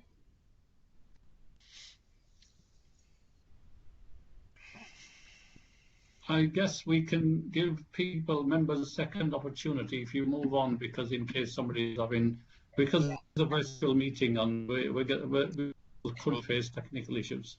Masood's on, but he's muted. He's muted, yeah. Can you unmute? So we'll come back to Masood. No, he's there. Ah. Masood, can you hear us? Okay, move on to the next one and we'll come back to Councillor Masood. Okay, so we've got Councillor Russell Brown, Bradford. Veto. Okay. Councillor Carlbert, please. Veto. Councillor Barry Anderson for Amanda Carter. Veto. Councillor Richard Dunbar, Bradford. Agree. Mr. Roger Gresby. Veto. Councillor Peter Gruen. Agree. Councillor Stuart Heppenstall. Agree. Councillor Tariq Hussain. Agree. Councillor Susan Press for Councillor Naeem. Agree. Mrs. Jo Sykes, Independent. Jo Sykes. Jo, have we got you there? Can we come back to Jo? I think Masood's back. Councillor Masood? Yeah, sorry. Apologies, my laptop had fallen down because I've got a little one. Home tutoring, as well. Are you supporting the Precept proposal, or are you? Agree. Okay. Thank you. We'll come back, see if we can find Jo. We've got Councillor Mark Thompson. Veto. Councillor Sophie Whitaker. Veto. Councillor Jackie Williams. Agree. And Councillor Mohammed Iqbal. Agree. And Jo, do we have Jo Sykes? I'll write a text. Jo. She's shown us on. Let me see. I can message Joe.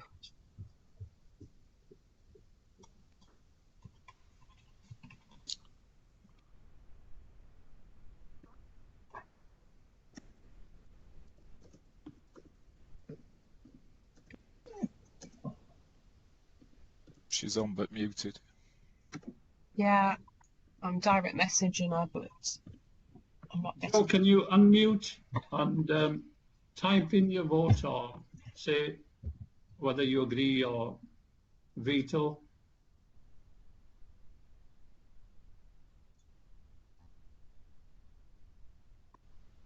Hello, Joe. I'll give Joe a quick call. Okay.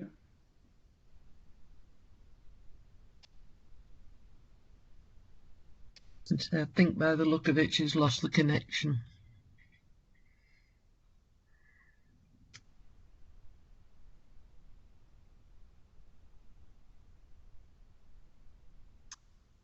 Better off on Zoom, guys.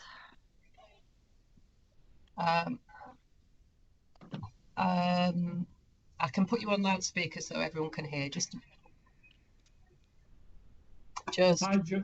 Yeah, go on, Joe. I think it'd be a good idea.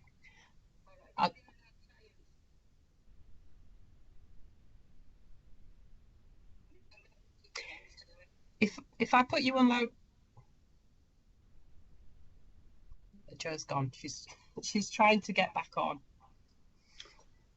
Well, if she spoke on the phone with loudspeaker, would that be acceptable to panel? I was just about to do that, and she's hung up because she needed two hands.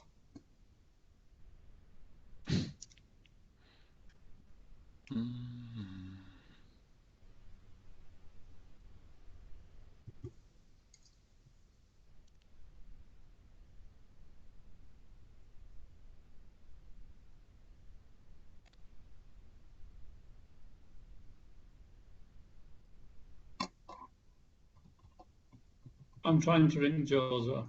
Yeah. Her phone will be on silent.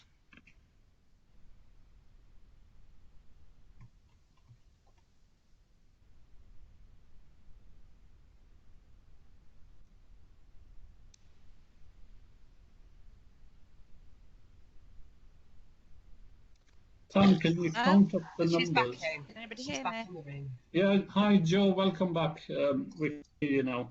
Sorry, I lost everything from about No, it's okay. four It's okay. votes in.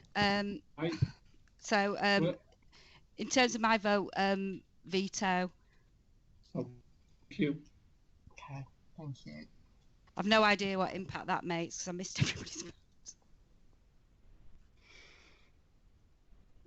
So that means that we have 7 vetoes and 8 agreed. Okay, thank you. So that concludes the vote. Can I thank all the panel members for their contribution? Sorry, Chair, could I just ask for that to be recounted? I got a slightly different number. Okay, fine. Do you want the vote again, or do you want to recount within the ballot paper? So I make it 8-7. I make it 8-7 very clearly. Perhaps I misheard. Sam, could you just repeat what you did say? I said 7 vetoed and 4 agreed. 8 agreed. Sorry, 8 agreed. 8 agreed. Yeah, sorry about that, Chair. I must have misheard. Okay. Issues at this side. Thank Sorry. you.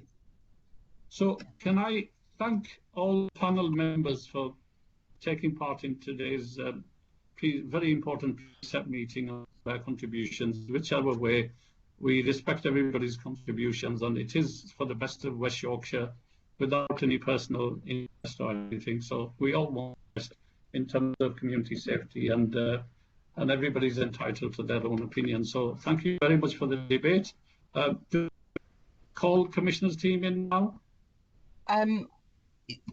Obviously, it's if you want to call them in. I mean, normally when there's been a discussion, there's a discussion afterwards as to whether or not panel want to ask the PCC to make any commitments, or?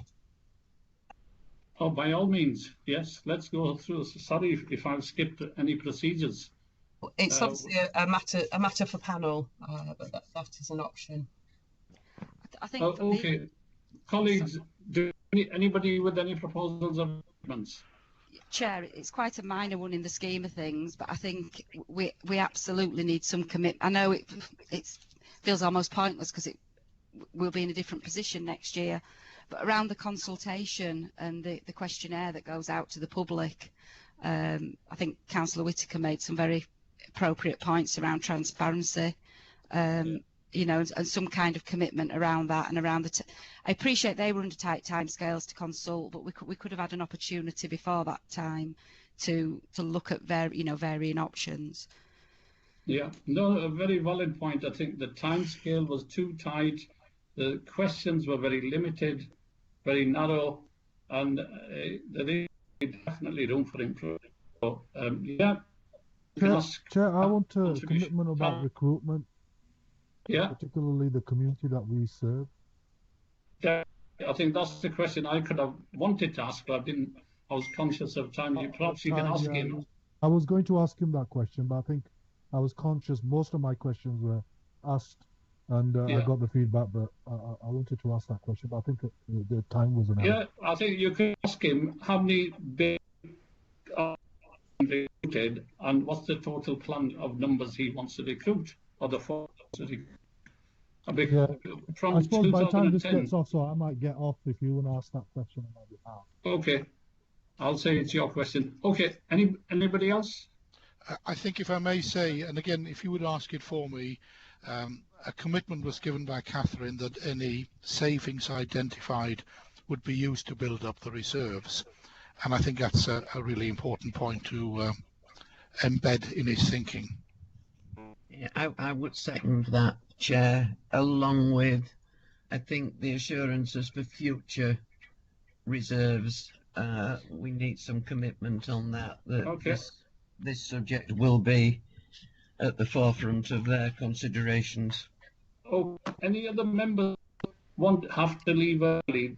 Do they want to ask any contribution we can do on their behalf? I don't have to leave early, Chair, but I'm just wondering if Sharon can advise us, how are we fixed if we get these commitments from the Police and Crime Commissioner now, when there's going to be a public vote in May? Are we...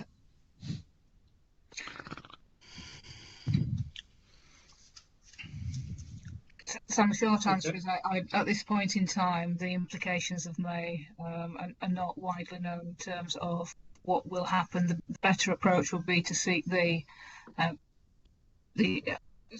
matters that you would wish to put forward today, and then to address that matter in May at any handover of responsibilities that takes place. Right, thank you. I want a strict question. It was just, I will outline loads of recommendations and requirements, which are all just going to be worthless in 3 months. But no, that's really useful to include it as part of the handover. Thank you. Okay. Any other comments from anybody? Okay. Silence means we can call Commissioner and his team.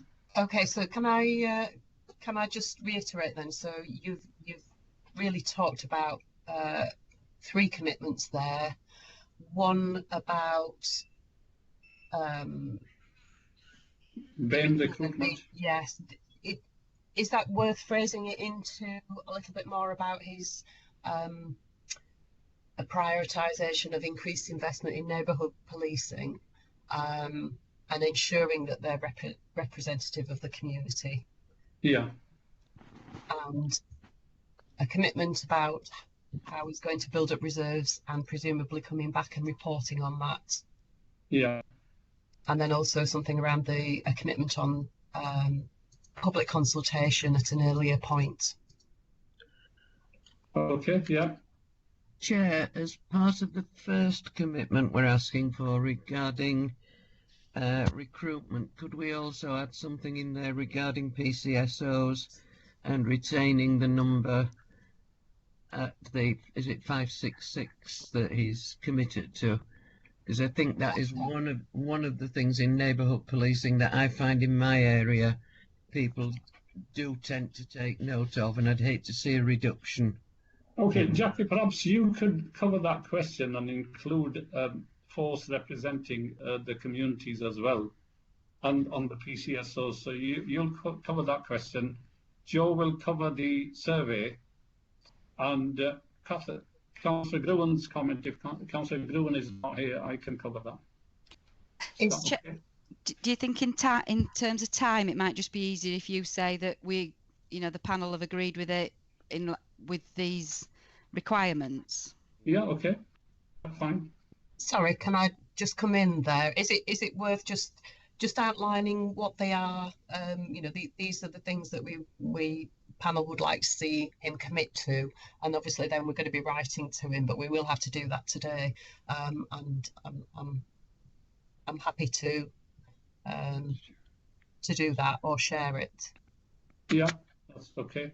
We can briefly mention to him, and then you can follow it up in writing to the Commissioner. Okay. Yeah, we're required to do that. Okay. Okay. So we can call him in. Right, I'll send Catherine a text.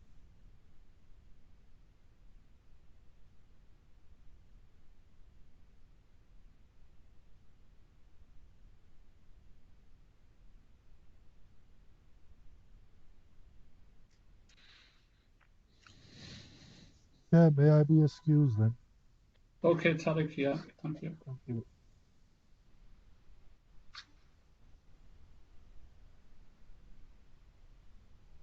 I tend to leave early as well, but yeah, I'll see the meeting through, but under pressure. Under pressure, you can jump to conclusions and imagine.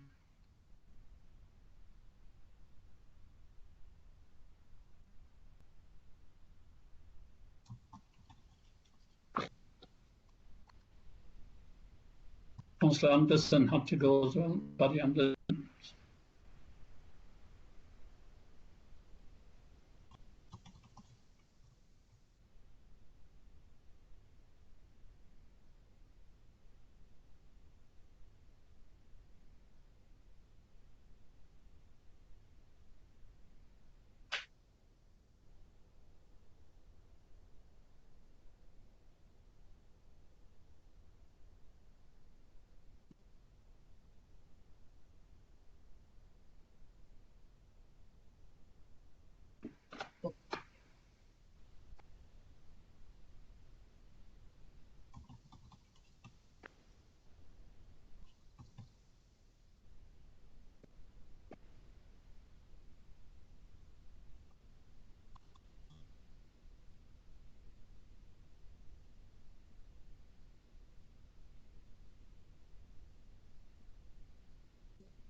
I'm not seeing anyone join us yet. So is it?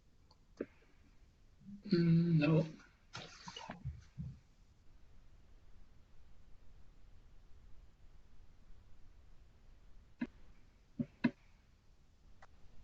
Catherine's just come on John.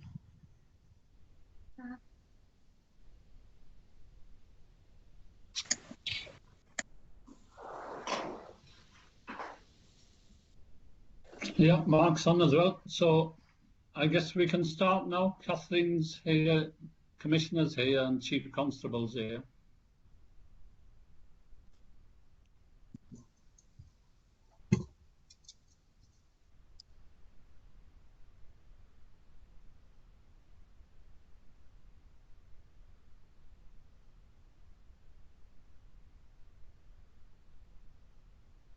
Mark, can you hear me? You're muted, but are you sure? There's no red dot, but you're there, I think. Yeah, can you hear me okay, yeah. Chair? Yeah, that's fine. So okay. Can we proceed now, Sam? Yes, sure. Commissioner, can I thank you for working on the Precept proposal for 2021, and can I thank your team, Chief Constable and Catherine. We concluded, and there's been a vote, and the majority, well, the vote is to agree and support your proposal. So we've agreed. We want 3 commitments from you, but there's more, but we wanted to mention or raise 3 recommendations, or you can call them commitments in whatever way, so which will be followed in writing by Sam. However, I'll briefly mention to you. One is from the comment from Catherine, can we have commitment on savings? The savings you would identify to build up the reserves for next year.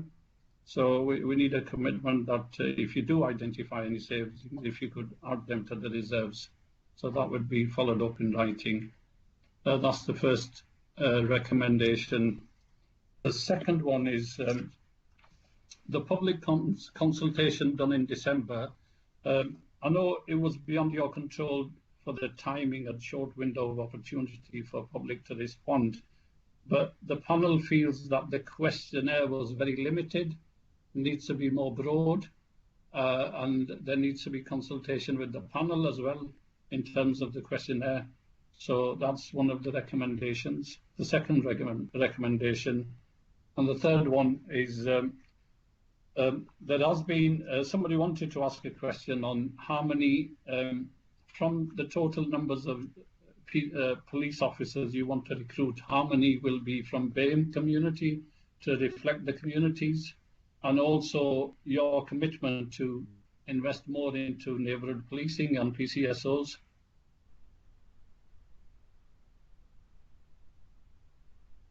So that's the 3 recommendations or commitments we want from you, Commissioner. Okay. Well, firstly, thank you to all the panel for the questions and the debate this morning. It's clearly a divergence of views on some things, but you know that I understand that, and as I said, it's not an easy decision to put that proposal forward, but I think the right one. So I thank the panel for reaching that majority decision. Yes, of course, I'll look at the commitments that you've mentioned there, Chair, if you send them through. What I would to BME officers, I mean, clearly we're absolutely committed to that, but putting an actual number on that, as you would understand, will be difficult. But clearly, I'll try and respond to that in as positive way as I can in consultation with the Chief Constable. And yes, we'll absolutely look at the other things that you've raised as well. Okay, thank you. Okay, that concludes the Precept item 5 and 6. So we will go on to item 7. Commissioners, this current issues, Commissioner. Chair, just quickly, and obviously conscious of the time that we've already had this morning, but I guess I just wanted to comment on the devolution process. Yeah.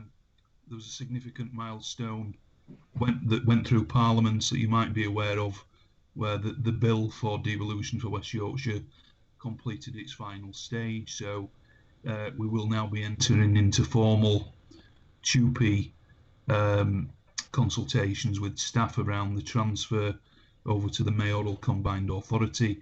But we are working closely with the combined authority on a number of work streams to try and ensure we achieve as smooth a transition as possible. But as you can imagine, there's a lot of extra work involved.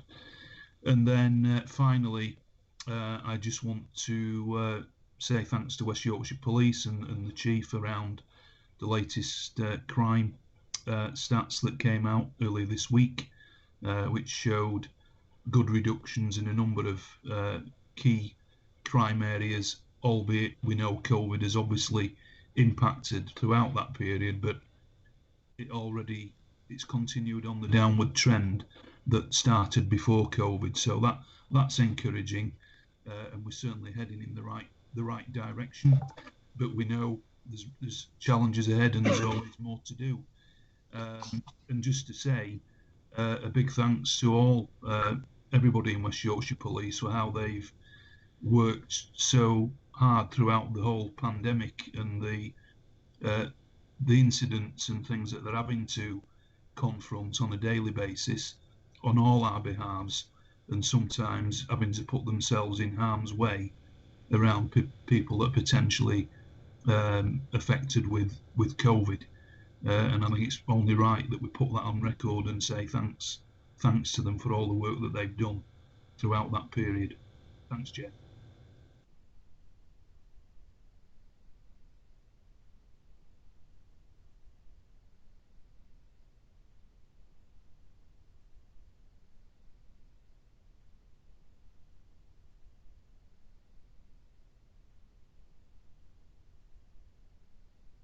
Sorry, Chair, I can't hear anything at this end. I don't know if everybody...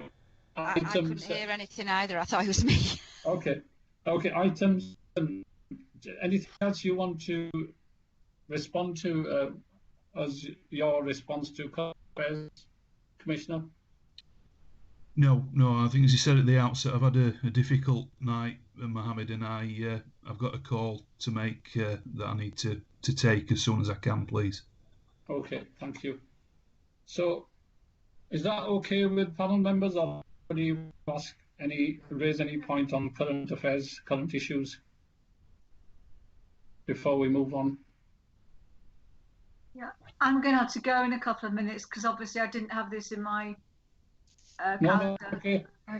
No, thank you for attendance, and thank you. It's okay if you have to leave. We're nearly to the end. So I guess silence means there's no other comments from panel members. So then we go on to item 8, which is published key decisions, just to make a note.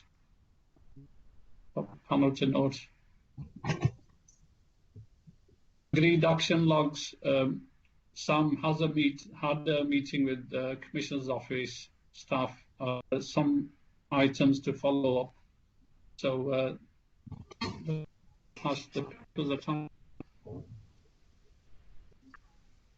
Yeah, we'll progress those, Chair.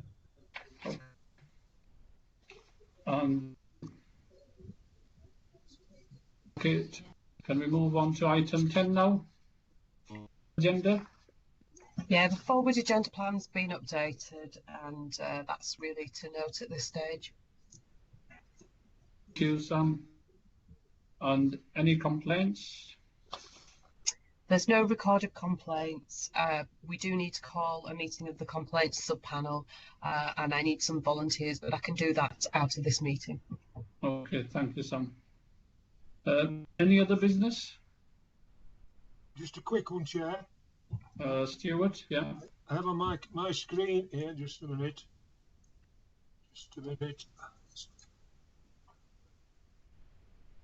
Your conversation is with someone using Teams, so some features won't be available. So I wondered if that's been one of the problems with the links between members of the committee, etc. Someone is using Teams when we're on Skype or Zoom or whatever. Yeah, on Skype. Yeah. It's just one worth mentioning, Chair. Okay, thank you, Stuart. Too complicated. Is it possible to have an update on transition planning at the next agenda? Thank you. That's Joe Sykes' comment. And any other business? Yeah, Chair. I think we will be able to provide an interim report. I think we've got Wicker attending the April meeting, haven't we, for a fuller sort of update? But yeah, I'm sure we can provide an interim update report on transition. Yes. Okay. I think I'm back. Thank you, Mark. And obviously, I hope everything goes as well as it can for the staff team at the OPCC. Yeah. Thank you, Joe. That's it. The next date and time is Friday the 19th at 10 a.m. and obviously we'll have a private meeting at 9 o'clock. So can I thank the Commissioner, Chief Constable, your staff, the Police and Crime Panel support officers, the legal team, and all the panel members for attending today's meeting. Very important meeting to set the police Precept budget. So thank you very much, and see you next time, and take care and be safe, and best wishes for your mum, Mark. Thank you, Chair. Thank you, everybody. Thank you. Bye. Thank you, Chair. Thank you. Thank you. Bye. Bye. Thank you, Chair. Bye. Bye.